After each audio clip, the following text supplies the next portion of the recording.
If you're already using AI tools to transcribe your interviews, this is for you. There's a lot you're missing out. Titi asked me to cover today while she's on a short break, and she specifically said, don't let them miss this one. A lot of journalists are using tools like Otter, TurboScribe, and Riverside, and that's great. But during her trainings across several states, Titi noticed something. The journalists who were already using these tools were still leaving some of the most useful features completely untouched. Not because the features are hidden, they're right there, but because when something works well enough, you stop looking further. There's a gap between using these tools and actually using them. And that gap is costing journalists time and accuracy they don't even know they're losing. So Titi put together a full tutorial with TurboScribe Riverside to show you what to use, how to use it properly, and the mistakes to stop making right now. So let's get into the tutorial. First tool I'm showing you is TurboScribe. For TurboScribe, you don't necessarily have to sign in, but I would advise that you sign in. Again, sign in with a random email address. Alright, so I've used this several times, yeah. So you might most likely, it might be a different interface if you're seeing it, if you're just seeing this for the first time. Alright, for people who are already using it or people who want to use it, you see this rectangle, the blue rectangle, you click on it, and now this is where the magic happens. So it will open you up to this, and when it opens you up to this, the usual thing you would need to do is first of all upload your file. So let's just pick a random pick this particular audio, so let it load up. So it would most likely be in your files or in your gallery or anywhere else. Now it's currently uploading. The first thing I want you to look at is transcription mode.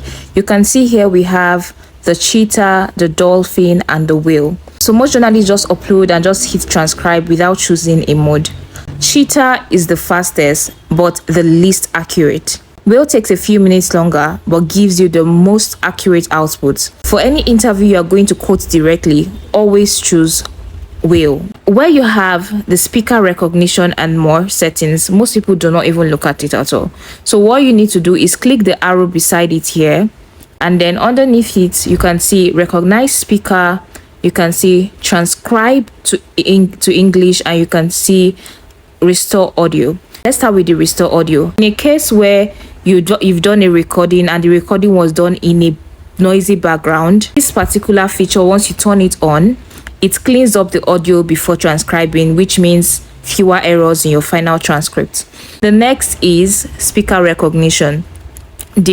So before you hit transcribe, you tell the tool how many speakers are in the recording, and if you're not sure, you can set it automatically here, or you can select the numbers here. This labels who said what in your transcript, which saves you time when you are pulling the quotes. So lastly is the transcribe to English feature. So you can transcribe in one language. So for instance, if the interview was done in English, you can transcribe it into another language. If your source spoke in French, you will change this to French, for instance, and then click on transcribe to English, and then click on transcribe. For people who do not know or who are just using it for the first time, after it is done transcribing, you will see this tick sign. Beside it are these three dots. You click on it, and then you click on download transcription, share transcription, and the likes. Next tool is riverside.com, but when you're typing on Google, just type riverside.com transcription, because Riverside does a lot of things, but we're focusing on the transcription aspect of Riverside. Alright, so when you click on Riverside transcription, you do not necessarily need to sign up. Unlike TurboScribe, where you have 3 audios per day, riverside.com is completely free. You don't need any sign up. What you just need to do is drop your file and it will transcribe. Another important thing for you to note, first of all, you click transcribe. I advise that you stay on the web page so that it's loads till the very end. Unlike TurboScribe, that if you leave the page, it will keep transcribing in the background. But I noticed that for Riverside, you have to stay on the page, but it doesn't take long, particularly if the audio is short. So you click on the plus sign, you click on audio photo library, and then you pick the particular so let me pick this one now, for instance. So the next thing you would need to do is start transcribe. They're asking you what you want to transcribe for. So let me just leave it the way it is. And then you click on transcribe, and then it starts working. The difference, it has finished uploading. The difference between TurboScribe and Riverside is that Riverside will not give you speaker labels, so you can only use Riverside for a one speaker interview, or if you want to do it manually, then that's fine by indicating the speakers, but Riverside will not indicate the speakers, but TurboScribe will do that.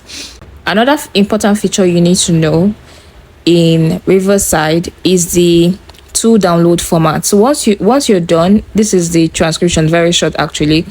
So you click on download. You can see we have the TXT and the SRT.